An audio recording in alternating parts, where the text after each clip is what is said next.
வசதி வாய்ப்பும் உடல் நலமும் இந்த இரண்டும் உள்ளவர்கள் மீதெல்லாம் ஹஜ்ஜை கடமையாக்கி இருக்கிறான். அல் குர்ஆனில் அல்லாஹுவின் வாசகம், வலில்லாஹி அலன்னாஸி ஹிஜ்ஜுல் பைத்தி மன் இஸ்ததாஅ இலைஹி சபீலா, அல்லாஹ்வுக்காக வேண்டி மக்கள் ஹஜ் செய்வது, பாதையால் சக்தி பெற்றவனுக்கு உடலாலும் உயிராலும் வழியாலும் யாருக்கெல்லாம் ஹஜ்ஜுக்கு செல்ல சக்தி இருக்கிறதோ அவர்கள் மீது அல்லாஹ் கடமை என்கிறான். பெருமானார் ஸல்லல்லாஹு அலைஹி வஸல்லம் சங்கைமிக்க சஹாபாக்களினுடைய சபையிலே அறிவிக்கிறார்கள், இன்னல்லாஹ கதப அலைக்குமுல் ஹஜ், அல்லாஹ் உங்கள் மீது ஹஜ்ஜை கடமையாக்கிவிட்டான். அப்போது அக்ரா இப்னு ஹாபிஸ் ரலியல்லாஹு அன்ஹு என்ற நபி தோழர் எழுந்து கேட்டார், அஃபீ குல்லி ஆமின் யா ரசூலல்லாஹ், அல்லாஹ்வின் தூதரே ஒவ்வொரு வருஷமுமா என்று கேட்டார்கள். ஹஜ் கடமை என்றவுடன் ஆண்டுதோறுமா என்கிறார்கள். நபி ஸல்லல்லாஹு அலைஹி வஸல்லம் சொன்னார்கள், லவ் குல்து நஅம் லவஜபத், நான் ஆமான்னு சொன்னா அது கடமையாகிவிடும், அதாவது இவ்வாறு நீங்கள் கேட்க வேண்டாம் என்று சொல்லிவிட்டு பெருமானார் ஸல்லல்லாஹு அலைஹி வஸல்லம் இந்த உம்மத்தை ஹஜ்ஜின் விஷயத்தில் வழி நடத்தினார்கள். அல் ஹஜ்ஜு மர்ரதன் ஃபமன் ஸாத ஃபஹுவ ததவ்வுன், ஹஜ் என்பது ஆயுளில் ஒரு முறை கட்டாய கடமை, அதற்கு மேல் செய்தால் அது நஃபிலாகும் என்று நபி ஸல்லல்லாஹு அலைஹி வஸல்லம் வழிகாட்டினார்கள்.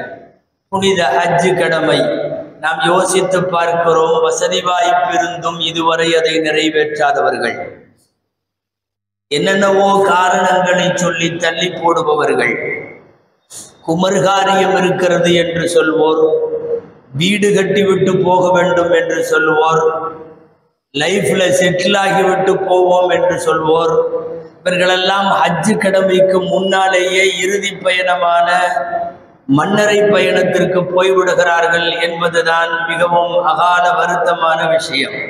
ஹஜ் கடமையானவுடன் ஹஜ் செய்ய வேண்டும். குமர் காரியம் ஹஜ்ஜுக்கு தடையாக முடியாது.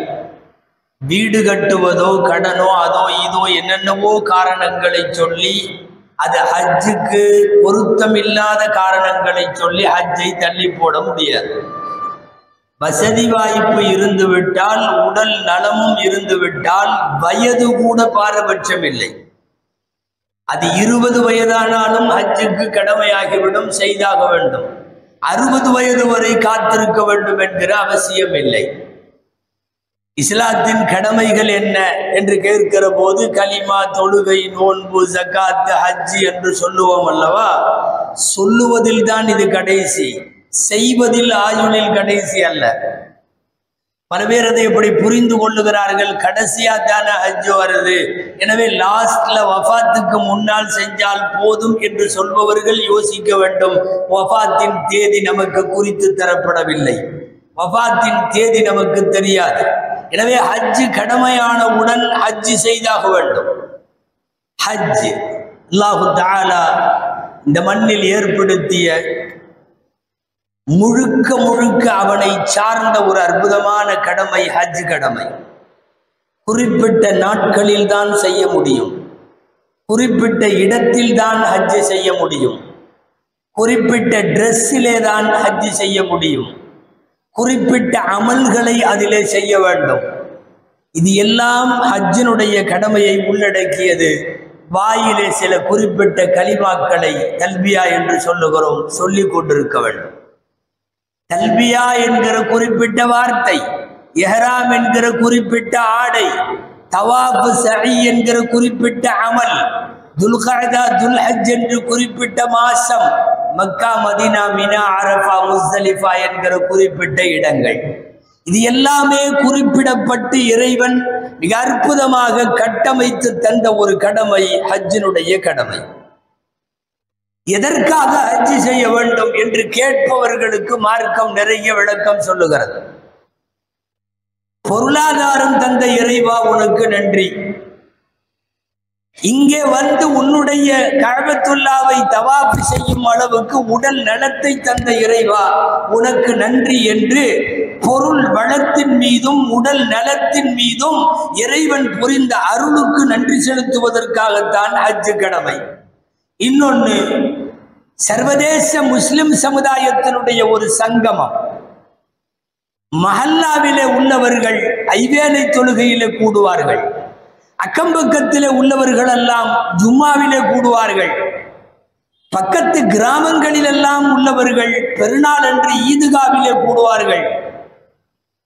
இப்படி கூடிக்கொண்டே வருகிற உலக முஸ்லிம் சமுதாயம் ஒன்று கூடுவதற்கு இறைவன் செய்த ஏற்பாடு ஹஜ் என்பது. திரும்பிய திசையெல்லாம் எல்லா நாட்டுக்காரர்கள், உலகத்தின் எல்லா நாடும் ஹஜ்ஜுக்கு வருகிறது, எல்லா மொழியும் ஹஜ்ஜுக்கு வருகிறது, எல்லா நிறத்தவர்களும் ஹஜ்ஜுக்கு வருகிறார்கள். ஒரே ஒரு அடையாளம் தான் அத்தனை பேருக்கும், அவர்கள் இஸ்லாமியர்கள், அவர்கள் ஈமானியர்கள். எல்லாருடைய வாயிலும் ஒரு யூனிஃபார்மாக இருக்கிற ஒரே வார்த்தை லப்பைக் அல்லாஹும்ம லப்பைக், லப்பைக் அல்லாஹும்ம லப்பைக், லப்பைக் லா ஷரீக லக், இன்னல் ஹம்த வன் நிஅமத லக வல் முல்க் லா ஷரீக லக். இந்த வார்த்தை தான் எல்லா நாட்டவர்களும் சொல்லுகிறார்கள், எல்லா மொழி பேசுபவர்களும் சொல்லுகிறார்கள். ஒரு சர்வதேச இஸ்லாமிய சங்கமம் அல்லாஹ் ஹஜ்ஜில் ஏற்பாடு செய்கிறான். அதற்குத்தான் ஹஜ்.